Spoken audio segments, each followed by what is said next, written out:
Abawagizi okuva mu kisinde kya Patriotic League of Uganda ekikulemberwa John Muhoozi olwaleero basiibye nga basindika obubaka obumuyozaayoza okutuuka ku mazaalibwa ge. Muhoozi Kainerugaba tumuyozaayoza okutuuka ku mazaalibwa amalungi ag'emyaka 5 olunaku lwaleero.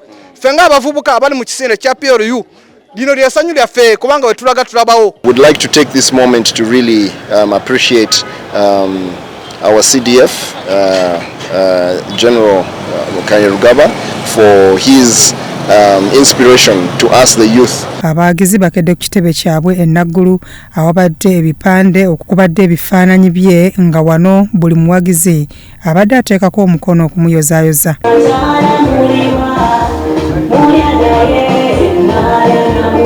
Akulira eby'okkunga mu kisinde kino era nga ye mubaka wa Igara East Mike Mawanda yabadde ayaniriza abagenyi okubadde n'ababaka ba Parliament.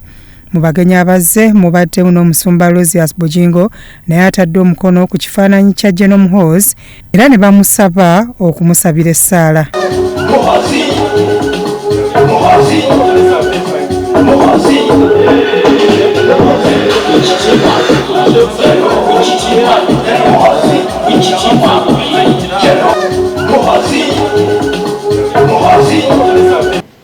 Mwami Pastor Bujingo Rosias mwaniriza ku kitebe kya PLU era aze okutweyungako okukuza olunaku lw'amazaalibwa ga chairman waffe General Muhoozi Kainerugaba.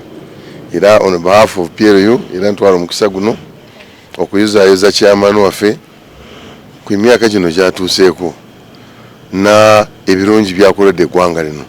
Era njagala kusaba Pastor Bujingo musaawa eno atuweemu essaala ayongere kusabira chairman waffe nti kyetugoberera Mukama tuyambe tukituukeko. Era tukkiriza nti mu kiseera ekituufu Jeno ng'omutuusizza okukwata mu buyinza bwa Uganda era nakyo ekyaliwo mu Bayibuli kiddamu ne kibaawo ne kyogerwa nti ate kati onazze ng'asingako ku taata okubitereeza. Era essaala ya taata buli muzadde yenna ayagala omwana we amusingeko.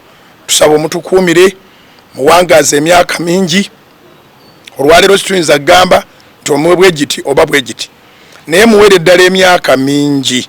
Amyuka akulira ekisinde kino Nuwagira Mike Toyota Kaguta naye abaddewo era atuuse n'ateekawo omukono ku kifaananyi era bw'atyo n'awaayo obubaka bwe obumuyozaayoza.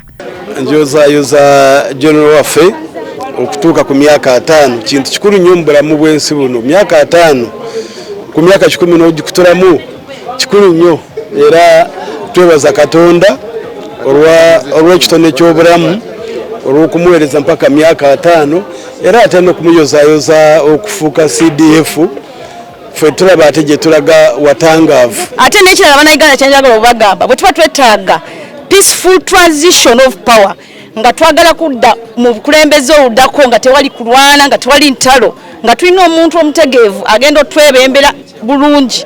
General Muhoozi yekka gwe tulina.